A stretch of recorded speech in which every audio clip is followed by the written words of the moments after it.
Hello, and welcome to Bookish Haze, a podcast where we get to talk about two of our favorite things, Taylor Swift and reading. I'm Katie. And I'm Sameen, and every episode we're going to take a book or series and analyze the characters as they relate to songs across Taylor Swift's entire discography.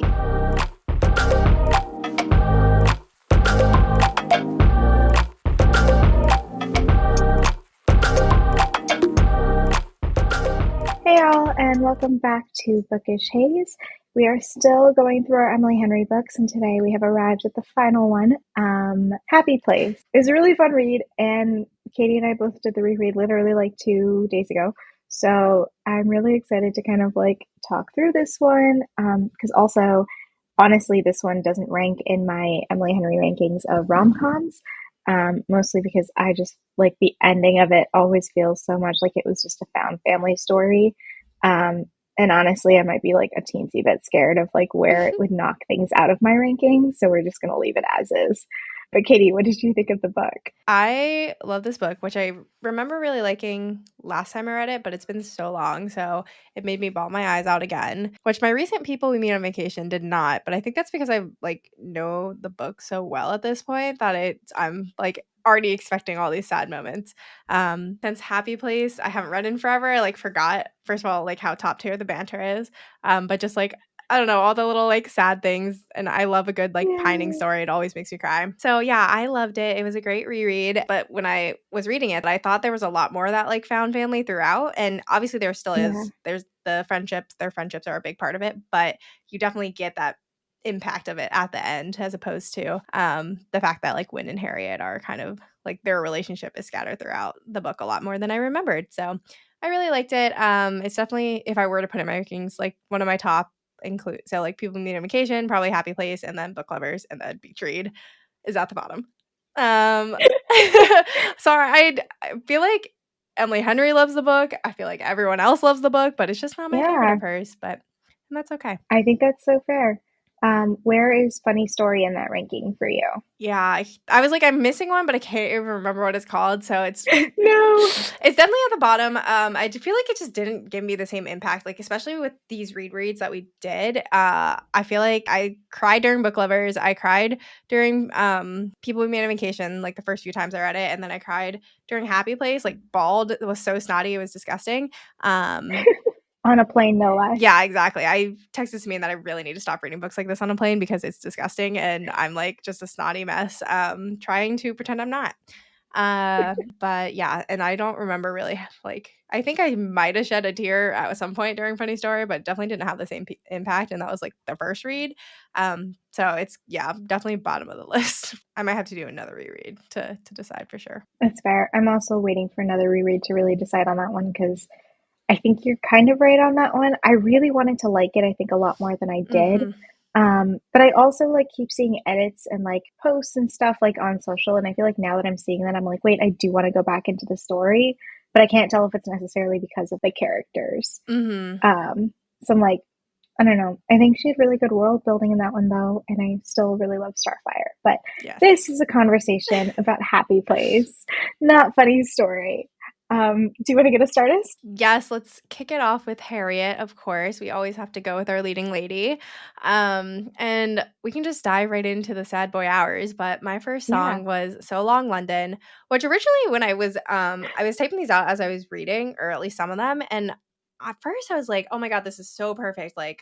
I love this. But clearly I haven't learned lyrics well enough yet, because when I was reading them, I was like, okay, this isn't as perfect as I expected. I think I just remembered one lyric. It was this song is literally them. But I think the sentiment was pretty spot on, which is they're basically trying to fight a relationship that in this case Harriett knows is dying, and she can see when fading away. Although to be fair, one of their issues was actually the lack of fighting. But yeah, so for example, I think the line that I literally was thinking of for the song was every breath feels like rarest air when you're not sure if he wants to be there. Because we get that so much of just how much he sees him wasting away in SF, and when he goes back to Montana, how much he comes alive. And then pulled him tighter each time he was drifting away. My spine split from carrying us up the hill, which this was more kind of how she felt when he told her to, like, go out with your coworkers, have fun, have a good time, whatever. And she acted like she was having fun, but she really, like, as revealed later on in the book, wanted to be with Win. Like, they're honestly very Yeah. obsessed with each other. I almost feel like it's the most we've seen a couple, like, talk about, being obsessed with each other, and, like, the whole "I knew when he entered the room" trope, which I love. So yeah, basically, "So Long London." Maybe not all the lyrics apply, but I think the spirit is there. Yeah, I like that one a lot. I think I was looking at that one also, and then I saw that you had it, so it's like we're just not gonna like double write it down. But I agree with that. Like I think the other piece of it that reminded me of them was just the concept of it being such a long ass relationship and like Mhm. having the ability to go through all of this and then realizing that you've lost something that like not just meant something to you because it like was a relationship, but also because of like how like in like how much else you lose when you lose that. So like she Mhm. lost her like other piece of her found family and like parents that seems like they actually cared and that they loved each other and like those missing pieces. And I feel like you're right. Like So Long London, maybe some piece of it don't necessarily match because of the whole like getting together back in the end. But it's like it's still it's still reminiscent of a lot of those like broken pieces. Mhm. Yeah, I'm glad you called out the length of the relationship, but also it reminds me, I thought that I would find more songs from, the Tortured Poets Department, and maybe even a little bit of Midnight's that I thought applied Yeah, to the me too. relationship, just because the, like, parallels are right there. But I actually don't, I think that might have been my only one, Mhm. surprisingly. So curious what you have. Um, I don't have any from Tortured Poets Department for her actually. I have a couple actually from folklore, but the one that kind of goes off of So Long London, and that concept of like everything kind of breaking down. I also started out with like everything breaking down because that's like the order of the story, you know. But the story of us reminded me a lot of this. And like I used to know my place was the spot next to you. Now I'm Yep. searching the room for an empty seat because lately I don't even know what page you're on. And like she's definitely like that was like for the first half of the book, I feel like that was just what she was constantly saying. Like, is he seeing someone else? Like, what's going on? Mhm. Like, is he happy now? And like, I know that technically I'm supposed to take up this empty seat, but like, it doesn't feel that way. And then, oh, a simple complication, miscommunications lead to fallout. So many things that I wish you knew. That one was like across the board. It like fit from the beginning to like Yep. that monologue because it was just like, yeah, a simple complication. It was like, oh, like that med school guy. I was like, who are you talking Yes. about? Like, there has been no one else mentioned. And then I was like going through because she was listening to her coworkers, and I was like, there is a single guy's name in that one. That's the root of Yeah. this like quote unquote issue. And then miscommunications lead to fallout. Obviously, that whole space was a miscommunication, and so many things that I wish you knew. I think that also just like went back to when she was having that conversation. He was like, "You were so apathetic," and she was like, "There were so many Mhm. things I wish I could have told you." And then the line of "Is it killing you like it's killing me?" and the story of us looks a lot like a tragedy now. I also didn't write it down, but at the beginning of the song, there's like a call out to just like how everyone thought that this was going to work out fantastically, and like it was so meant to be. And it reminded me of when they told their friends and they were like, they have to be together forever. And then Mhm. someone else responded, they were like, no, you can't put that pressure on it. But it was like very much you looked at them, it was like, this was supposed to be the story of us. And why does it look like this right now?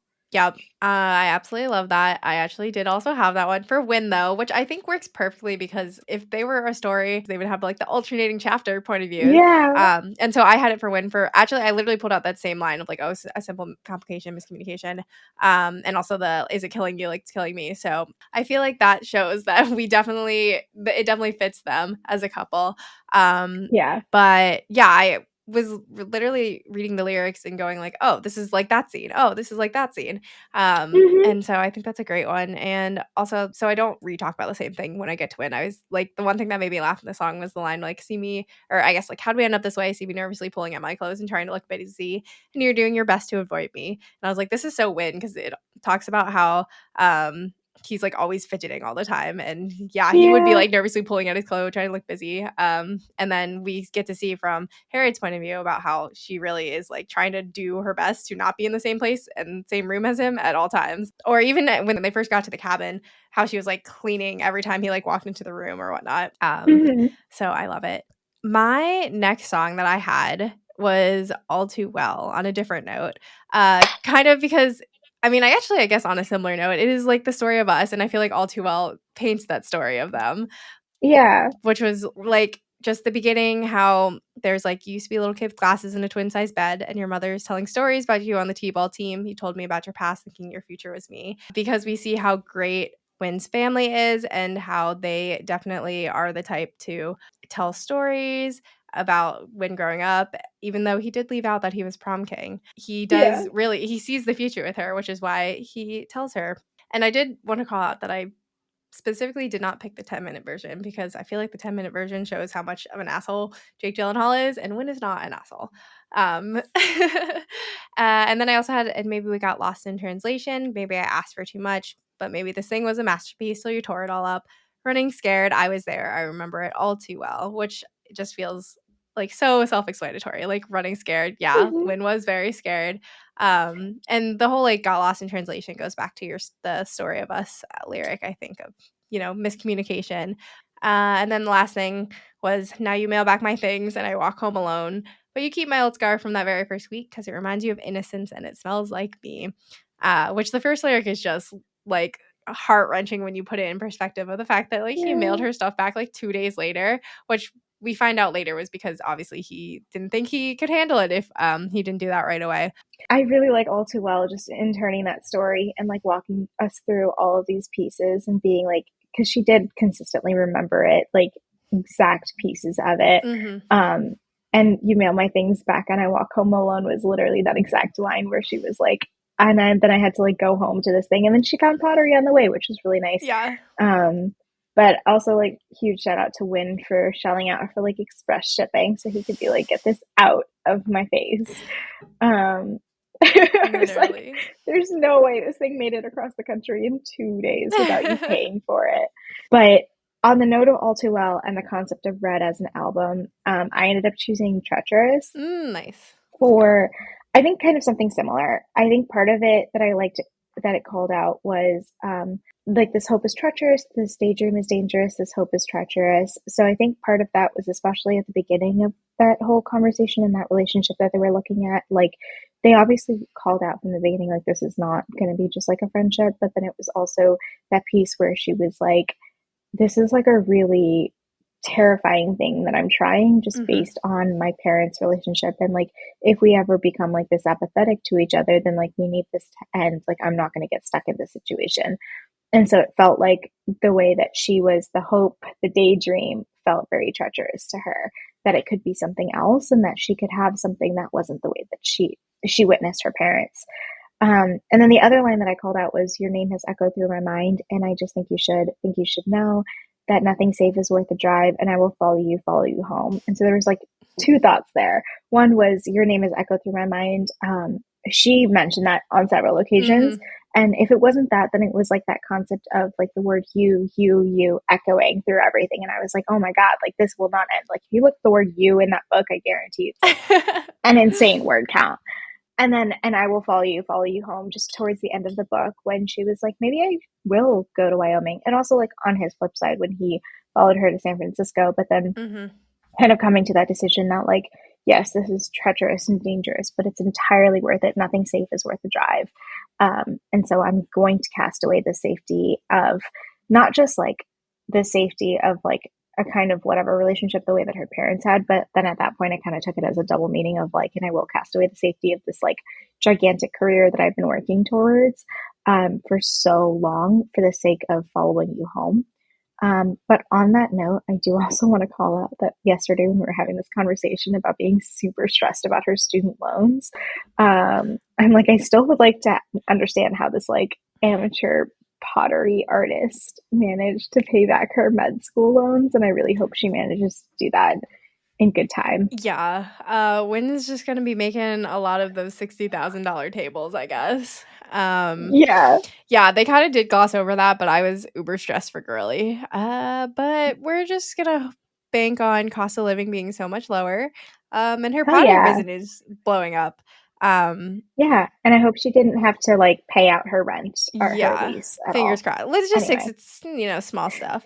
Yeah, we texted about how we didn't remember that, like, pottery was her thing, and I definitely thought that she just moved to a small town hospital in Montana. Like, I totally forgot that Yeah. she didn't just, like, nixed it completely, so, So it goes. That's what I was picturing. Also, I think I said she followed him to Wyoming, and that's just false. It's okay. I mentioned Anyway. Montana earlier, so we're, all those states. I'm from Ohio, so they get mixed together. But back to treacherous. I think that's a fantastic choice, and I really like how obviously it was about the relationship, but you brought in kind of more pieces of her life, like that indecision about what to do over med school and ultimately like leaving, and then also her parents' relationship, because I feel like that was such a big part of her of Yeah. everything, not even just like her relationships or her view on relationships, but it had so much impact on her. And so I was trying to think of a song that worked for it, and I just don't feel like I had like any good ideas, so I'm glad you brought it up. And I Yeah. also think like the treacherous piece makes most sense with her parents, because there are several occasions where we see her mom just be like, "Oh, like, I don't know if this will last, like, you never know," type of thing. And even at the end when she's, like, trying to develop that better relationship with her parents, and she, like, asked her mom, like, "Oh, but, like, what don't you wanna be happy?" or something like that, and her mom's like, "What?" Like, it's a very novel concept to her. And so, yeah, like, her mom, I think, kinda navigates the world, like, things are treacherous, but for Harriet, she's like, "It is treacherous because of, like, my background, and, like, that's how I kinda got raised, but you're, like, worth it." So, I love that choice. Yeah. That silent dinner was devastating, but yeah. Yeah. I think if you mix that with like the drama and like the like, I don't even know how to describe it. It's like that almost crescendo feeling of like all too well. Mm, Um, it matches really well. yeah. What else did you have? I had "Don't You," which alert, I think might be the first time we have it on this podcast. So I Yeah. was, like, so proud, because originally I was like, "I'm just gonna skim over it," but then I looked at the lyrics and I was like, "This is kinda great." Um, and so I have a problem with just, like, copying whole verses, but, like, "Don't you smile at me and ask me how I've been. Don't you say you've missed me if you don't want me again. You don't know how much I feel I love you still, so why don't you?" Because Harriet does still love him, like, she talks about the Yeah. wind-shaped hole or the phantom limb, even though they get together at the end, like, originally she goes in thinking that he does not love her, or, like, she did something wrong. And then, yeah, I had the next lyric, "Sometimes I really wish that I could hate you. I've tried, but that's just something I can't do. My heart knows what the truth is," which, again, self-explanatory. And then, "And you can say we're still friends, but I don't wanna pretend," which was, like, literally their cap in time, because they were supposed to at least, like, try to Yeah. be friendly, which was not working for Harriet at all. Um, but when I was looking up like lyrics for this and just about this song, I read a quote about what the song's supposed to be about. So it's like, or from Taylor Swift. And it's like, rewrote it about the idea of seeing someone that you used to have a thing for and seeing them out in public for the first time, after you've heard that they moved on, which in this case, Gwen has not, but that's okay. First time in a while. And then that, your life is kind of in shambles and they have moved on and they're really happy. And it's almost like even them being nice to you hurts you, because you're like in such a state of pain and you haven't moved on yet, which is definitely where Harriet is. Like, she Yeah. acknowledges that Win is happy. It's not, he hasn't moved on in the sense that like he's found a new relationship, but he's moved on in the fact that he's like found a life that he really loves and is really good for him.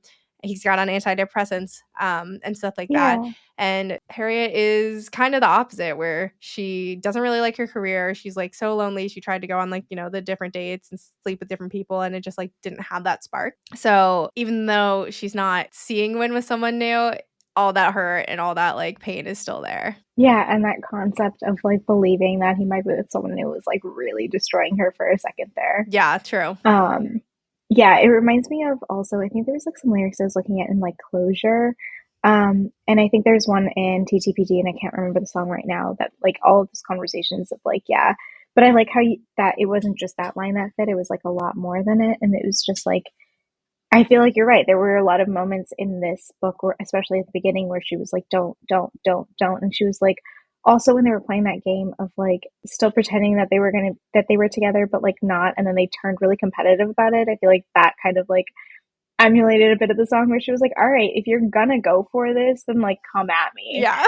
I love that. But also it was a lot of like, don't do this, don't come at me, like don't start this everything. And like, and then it also just like came out of the blue the way that you would see that person for the first time outside, it was just like, oh my God, I don't know what to do. And like, granted, in public, maybe you'd have a little bit more space, but this was like even more high stakes of like, I've seen you in public for the first time, but it's not just public, Mhm. it's in front of like the four people that know us the most. Oh, crap. So I think it's a really good pick. Thank you, thank you.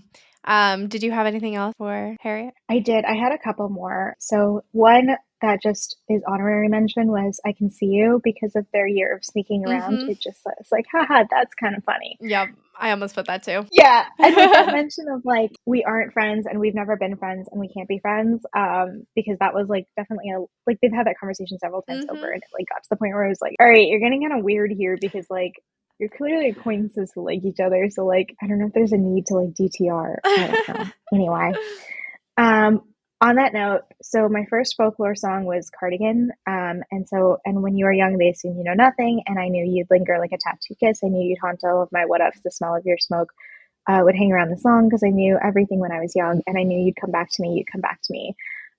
Granted, she didn't necessarily know that he would come back, but I think it goes back to what you were saying again about like that phantom limb and just like how everything kind of clicked together.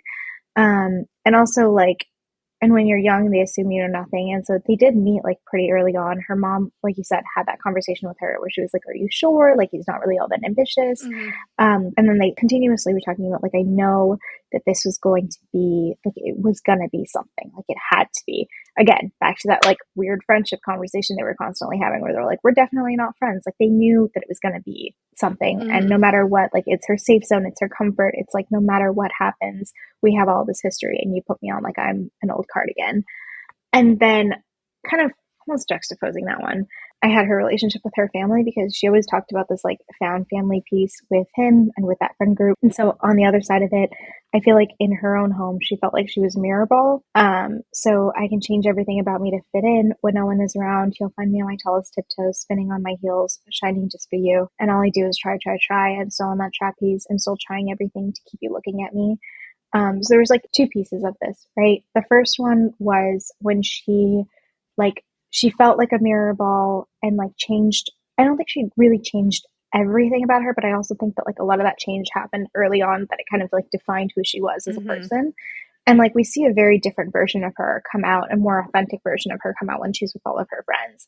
So it was like she just kind of shaped the way that she was to avoid all of these arguments, to make sure that she was like the star child so her parents didn't necessarily have to worry about her.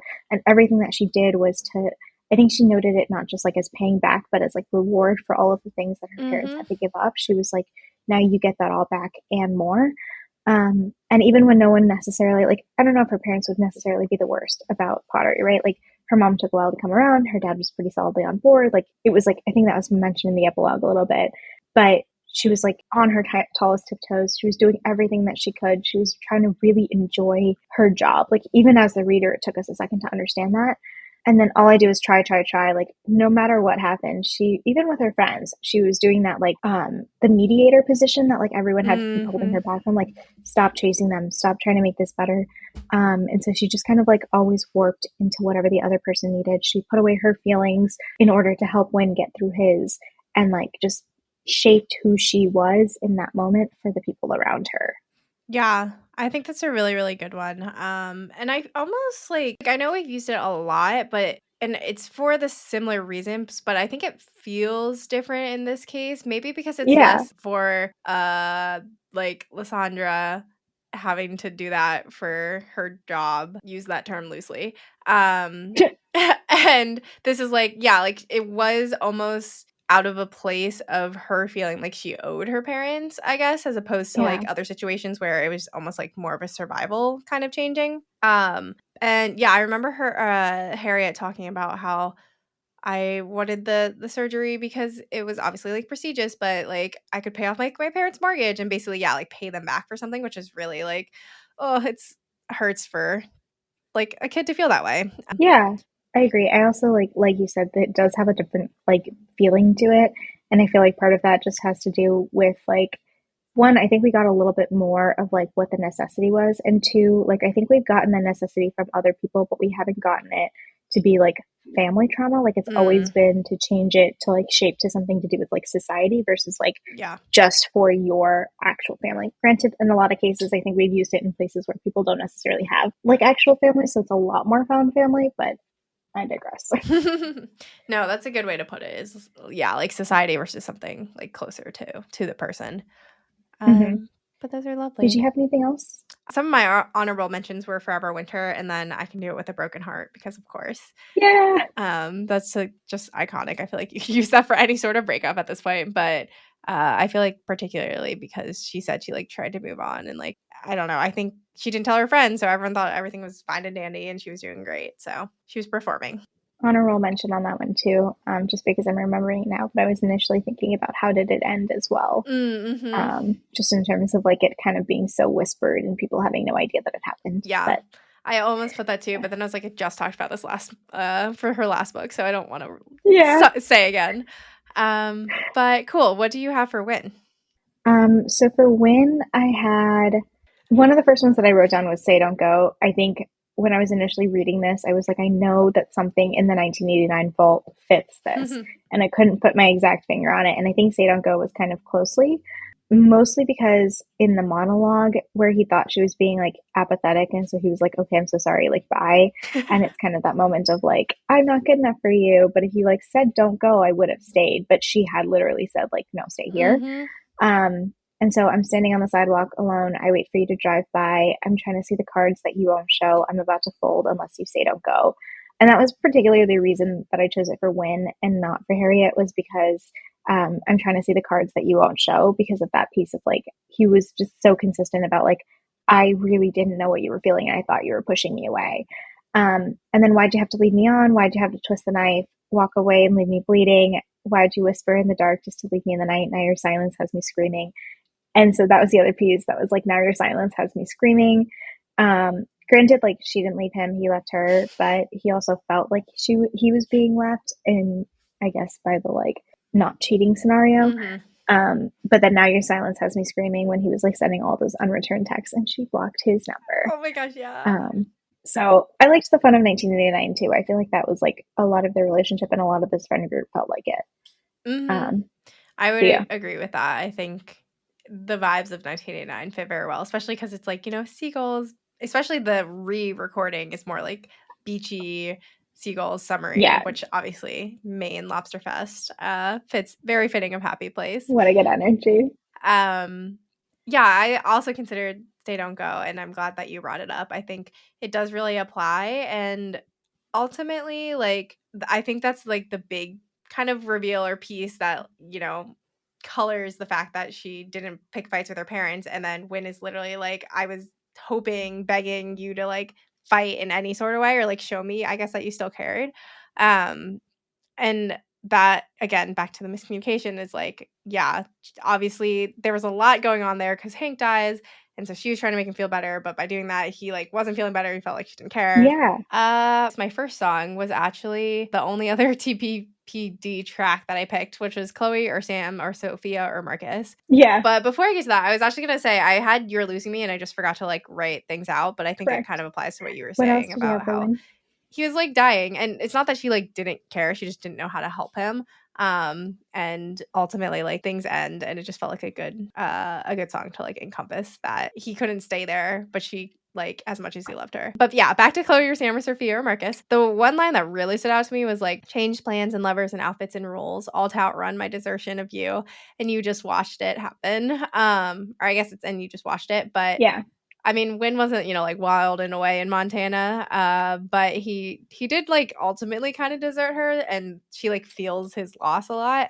But to be fair, on the other side, she did just watch it. Like she, as we discussed, like she thought that why he left was for a different reason than he did, but it was like all these little moments of her not fighting back in the way or like speaking up in any way. And yeah, the like change plans piece specifically, I think was good because he, first of all, got this apprenticeship that he didn't tell her about. But then once he got back, like he started, becoming a big thing. And yeah, the plan was to, stay with her, get married in SF, and it didn't. And then the desertion part speaks for itself. And then the other lyric I had was, and you saw my bones out with somebody new who seemed like he would have bullied you in school and you just watched it happen, which to be fair, it was more Harriet going out with Marcus or whoever, who was definitely an asshole to win and probably would have bullied him. So I just thought that was funny. And then my last line was like, so if you want to break my cold, cold heart, say you loved me. And if you want to tear my world apart, say you'll always wonder, because I wonder. Will I always wonder? And like in this book, obviously they get together. Yay, we love a happy ending. But when Win left,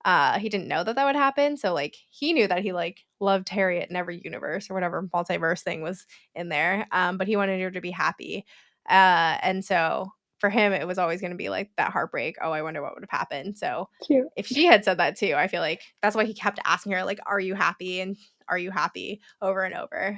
Because he ultimately just like knew he couldn't stay there, but didn't want her to be like in pain all the time.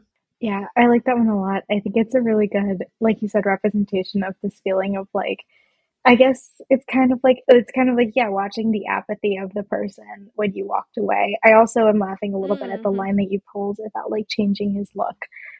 Because like when he showed up and she was like, "You have a beard now? Like what's going on?"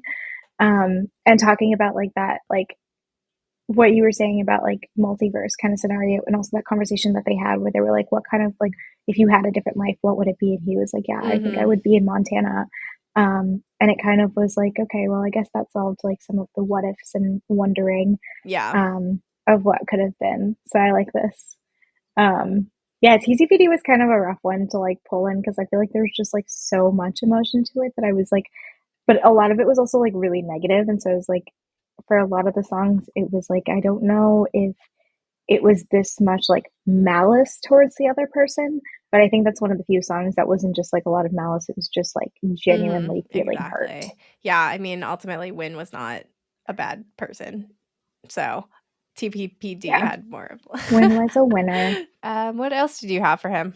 On the note of like the every universe piece, because I know that he noted that like he said in every universe it's you for me even if it's not me for you.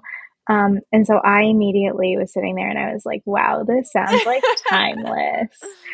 Um, but yeah, because I mean, it was like on a crowded street in 1944 where you're to fight off in the war, you still would have been mine, we would have been timeless. And it was like, I think the other piece of it was like when he noted that, and someone else called it out in like love of my life or loss of my life because it was LOML. And so like she never said like you were the love of my life. She only ever said Mm-hmm. like you were the loss of my life. And so that kind of that concept of like feeling like maybe your feelings were unreciprocated because they were so gigantic and they were so encompassing, and like maybe you weren't enough to be loved by the other person. It felt like not like as melancholy and timeless, but it's also like there was always a mention of you would have still been mine, and it never was like I would have been yours. Mm-hmm. And so I liked that concept of like song is literally like in every universe we would have been together, which is what he says. And just that note of like you still would have been mine versus like we would have been, or I would have Mm-hmm. been yours. It would have been ours. I don't know. No, You get what I'm saying? I do. I do get what you're saying, and I think that's a great one. I love Timeless, as we all know. Um, but I think it's a cute one too because it's a nice song to represent the fact that they are, like you said, in love in every universe. Because even like the first line that you mentioned is, and if I was like destined to marry another man, whatever that line is, it's like, yeah, you still would have been mine. So they will find each other, is what I'm trying to say. I think it makes sense. I also forgot about that line where she was like, and I was destined to find someone else or like marry someone else. And you were like, no, like obviously that's not going to happen because this is where we belong. What else did you have? Let's see, which one do I want to do next? I guess going back to what we talked about around the fact that they like weren't together for a bit and they were roommates and then they like kept it a secret from their friends. I actually had dress to represent that like initial year because it's just so perfect. It was like all this silence and patience, pining in anticipation. My hands are shaking from holding back from you, which again, going back to how Win is always fidgety and the line where he was like, "They know how I am with you," I was like, "Whew, like that's so cute." Um, so I thought that was perfect. And then literally like the pining in anticipation, obviously it's like they had to be in the same room at times or just like, not even be able to touch. And then once they like actually got together, then it was all bets are off. Because it Also, I think is the fact that, like, Harriett took longer than Win. Like, Win was, like, ready to go, I think, much sooner. Like, he knew, and Harriett was, like, so worried going back to her history around, what would happen if, like, they got together, and also, like, there was that little thing about, like, Sabrina liking him for a bit, which they never, like, really talked about ever again about why she got over that, but whatever. Yeah. It seems like she was just like, this guy is hot. I like him. Yeah. And then they like moved on. Which fair.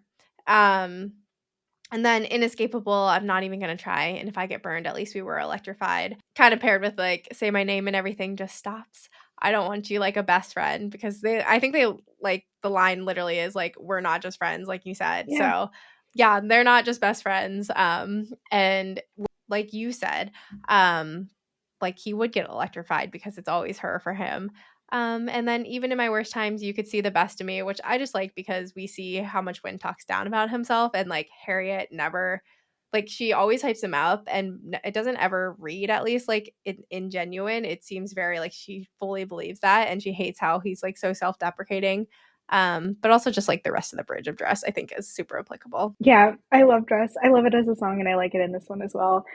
Especially that call out to like that PDA moment. And I think there was also a line you were reminding me of it of like all this the pining and desperately waiting. My hands are shaking from holding back from you. And then there was like a couple of lines where he was like, I always want to be touching you. Like obviously Mm-hmm. this is what's happening. Even at the end when because I feel like Dress also like encompassed a lot of the early relationship stuff, but like a lot of that seemed to like stay on through for a lot of it. And it's also just a fun song. I think I literally It missed all is. of Rep when I was creating this because I was like, King of My Heart also fits really well. Um, but yes, go Rep, go Dress. I'm a huge fan. Oh, and on the note of that one too, the other thing that I was thinking about when you said that was the red dress that she came out when they went Mm-hmm. to Oh yeah. Lobster Shack or whatever to go out. Yeah. And she When was they like, up their banter to be a Auntie, competition. yes. Yeah, so good. Actually don't have a great transition here. I'm going to be honest with you because I'm going to go Fine. back to the end of their relationship. Okay. Um, Love it. and so I went with The Way I Loved You, because I know That's that a it's good one. fearless and like it was mostly just like that line of I'm a screaming and fighting and dancing in the rain. And I don't think like I know that they mentioned that like their like light conversation was pretty much an all out brawl and that was just a funny piece of it. But it was kind of the song itself just spoke to like that moment where the relationship itself kind of tapered off and it wasn't necessarily like for lack of love. It was just like I miss what we used to be. I miss what we used to have. And I miss like you actually showing what you felt because when you stopped doing that, that's when we kind of fell apart. And then, yeah, so it was a lot of like that feeling of loss because they didn't fight and because they didn't like, it almost seems like they stopped being their authentic selves because they were like a little bit Mm. worried about losing the other person. And that seems like the energy of that song. Yeah. No, I think that's a good one, and it's also, like, that piece of, I think it's, like, the second verse where it's, like, he respects my space, like, he's comfortable, but she misses, like, the passion and the screaming and fighting, which I think is exactly how, Harriet described it at some point on, like, some of her dates or, like, even with Marcus, like, she just didn't feel anything, and, Yeah. like, they're all, fine, especially Marcus is also a surgeon or a doctor, and, like, kinda like Parth and Sabrina, they'll be these top tier powerhouse couple, but it's just not the same. Like, when is it for her? That's who sparks her passion and like makes her feel alive and all that jazz. So I think that's a really good fitting song for them. This was definitely a book where every single time someone said, I'm fine, I went back to that like quote or whatever that was circulating around for a while that was like, fine is not an emotion. And yeah, and I was like yelling, I was like, fine is not an emotion.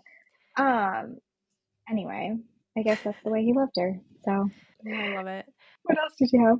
I had 2 more. So, the first one I had was actually The Outside, which Okay. was less about their relationship and more just about Wynn's feeling kind of about himself almost.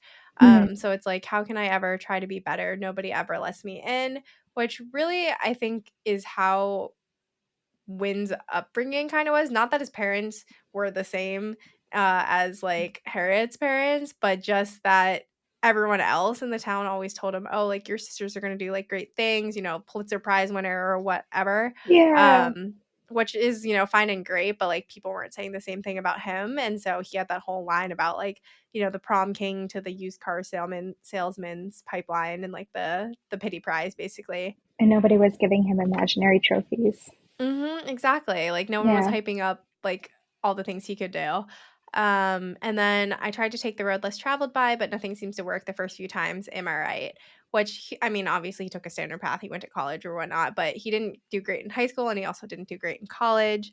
But nothing seems to work the first few times. Part in particular, I think, like, reflects his, like, apprenticeship where he, like, yeah, he didn't do great in college, and he kinda, like, bummed around, like, at the bookstore and, like, didn't feel, like he was, or I assume, like, doing that much, especially in the face of, uh, Harriet going to med school, and so he, like, didn't tell her about his apprenticeship because he didn't really know if it would go anywhere or think it would go anywhere because the dude literally told him, "You suck." And so that's that piece, and then you saw me there but never knew that I would give it all up to be a part of this, a part of you, which just reminded me of when he went to, dinner or whatnot with her hospital friends and kinda, like, leaned into that self-deprecating joke about, like, his degree and, like, his apprenticeship, Yeah. um, because it kind of felt like he wished he was, like, smarter for her so that he felt like he fit more into her life that he thought she wanted, which ultimately we know she doesn't even want anyways. But I think the outside is just, like, how again, also with, like, the fact that he didn't feel 100% himself until he took antidepressants, and then he felt like a whole new part of him, like, kind of woke up. And so he just didn't feel like he obviously had the friends and he was popular and whatnot, but there was still a little part of him that, like, wouldn't let go of the fact that no one really believed in him almost, if that Mhm. makes sense.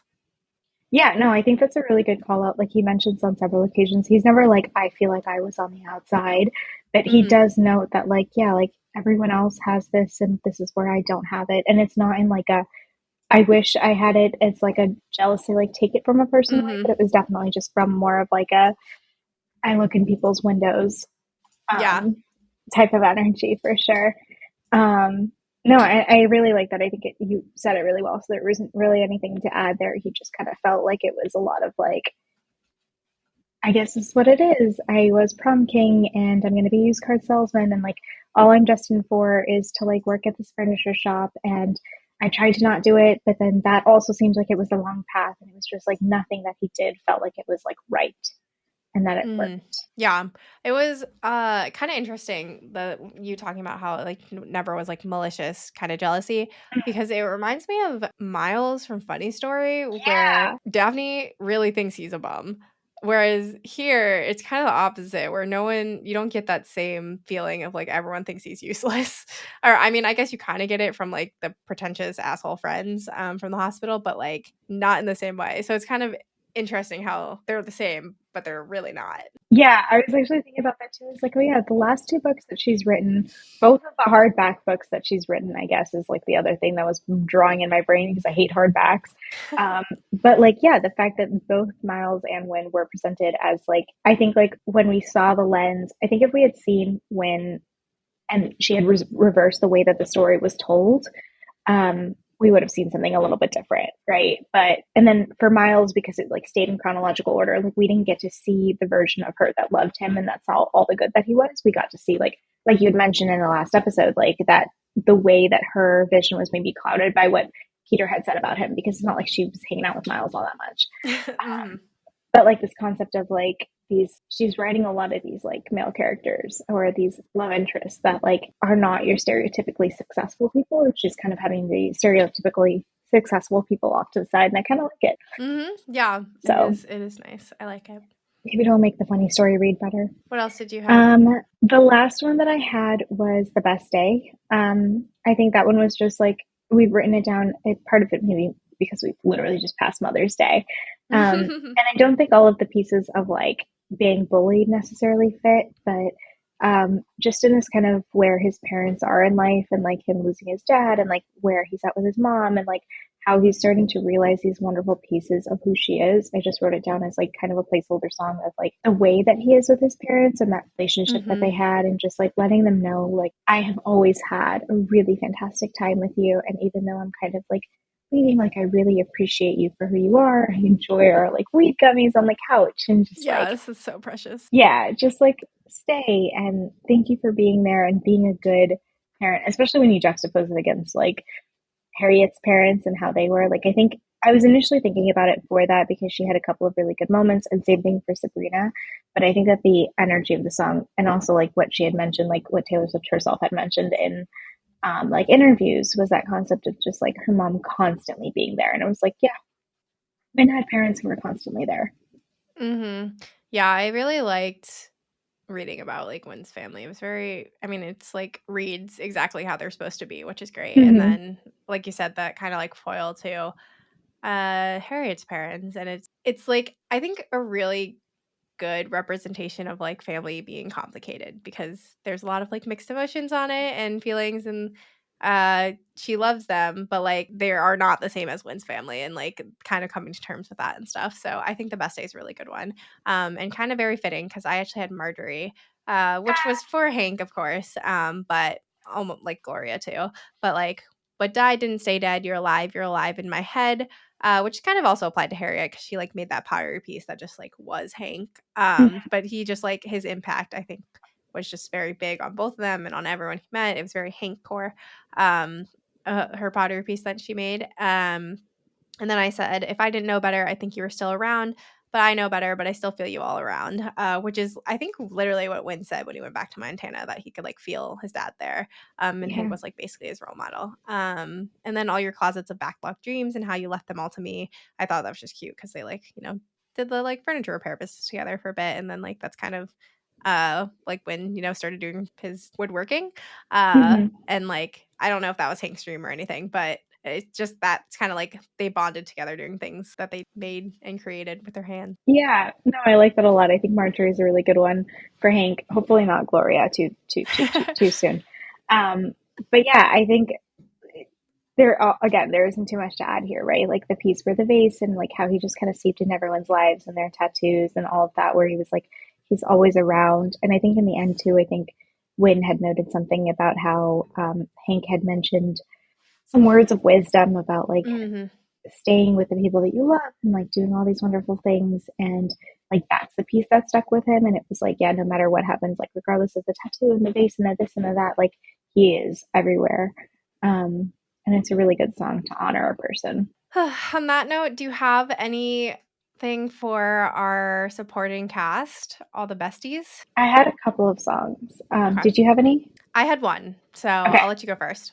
So for Parth in particular, I did Welcome to New York. Like I was saying, I think like the friend group was like really 1989-esque, but I was specifically thinking about the scene where he was like, I'm going to New York and all of you had better join me.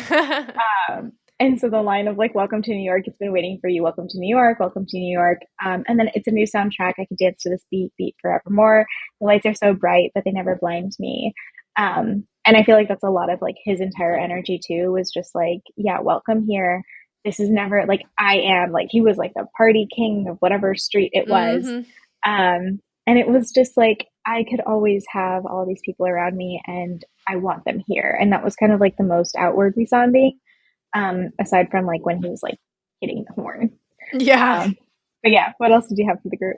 Well, one thing I wanted to say was, like, I think it's interesting that we had Sabrina and Parth, who are lawyers, first of all, but also I think are just, like, rich people, like, they come from rich Yeah. backgrounds, but they weren't, like, your asshole rich people, they were, like, more portrayed as, like, these very life of the party, of course, Yeah. but someone who's, like, really warm and very thoughtful. Like, Sabrina puts a lot of thought into her gifts, and Parth is, like, always trying to find the person who's not, like, included and making sure they're included. So it's kinda, like, an interesting, way to promote, like, rich characters, I guess, because Yeah. usually or we don't always see it like that. They're always, like, sometimes sneaky, like, pretending they're your friend and not. Um but that being said, I had The Last Great American Dynasty for them, which is, like, just, again, the whole spirit of the song because, yeah, like, Cleo, Harriet, and Sabrina are the OG 3. They are that bitch pack who goes, to the cabin every summer to make memories and have a marvelous time, and also it's just kind of, funny because Rebecca sold her house and Sabrina's dad was selling the house. So there's that kind of piece. And Sabrina just has like that energy of an heiress who throws parties and looks fabulous while doing it. So I thought the Yeah. last Great American Dynasty summed her up, but also just the general vibe of their friend group. I like that. She would have a marvelous time ruining everything. She was honestly very tempted to with that house. Mm-hmm. Um, yeah.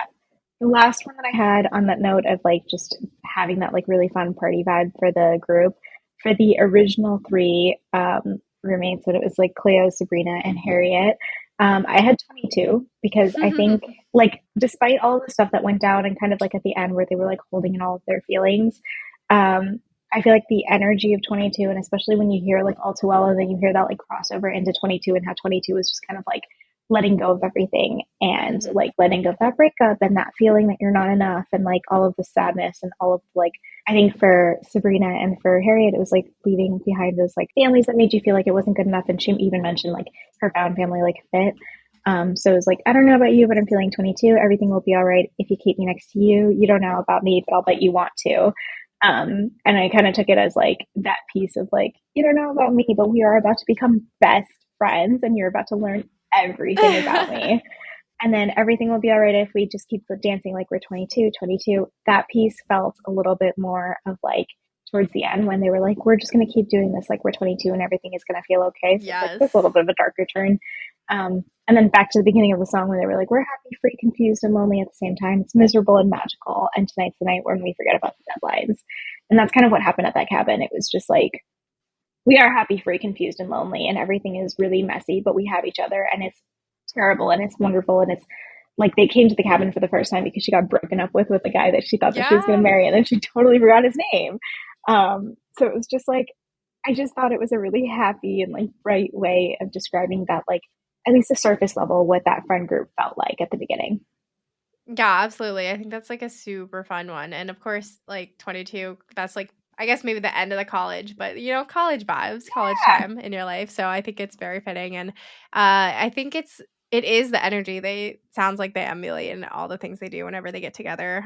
Like them, I mean, I guess they were high, but going high to the like carnival, yeah. which was just so funny. I was really concerned about her phone on a Ferris wheel. Yeah, Sorry. concerned about a lot.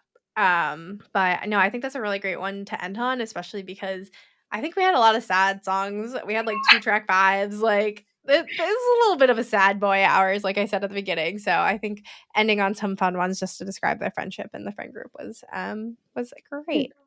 Yeah, this book was definitely sad boy hours for like a giant chunk of it. I sat down to read it yesterday and I was like, why am I sad?